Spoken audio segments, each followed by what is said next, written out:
சரோஜா தேவியும் அந்த படத்துல ஒரு நடன தாரகை அப்படின்னா நம்ப முடியுதா?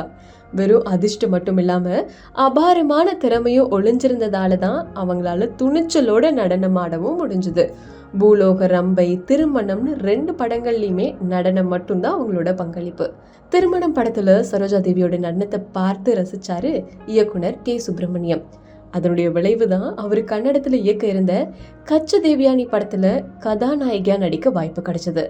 தன்னோட படத்துக்கு ஒப்பந்தம் செஞ்ச கே சுப்பிரமணியம் சென்னை வந்தா நிறைய படங்கள்ல நடிக்கிறதுக்கான வாய்ப்புகள்லாம் கிடைக்கும் அப்படின்னு பெங்களூர்ல இருந்து சென்னை வரதுக்கான வாய்ப்பையும் ஏற்படுத்தி கொடுத்திருக்காரு.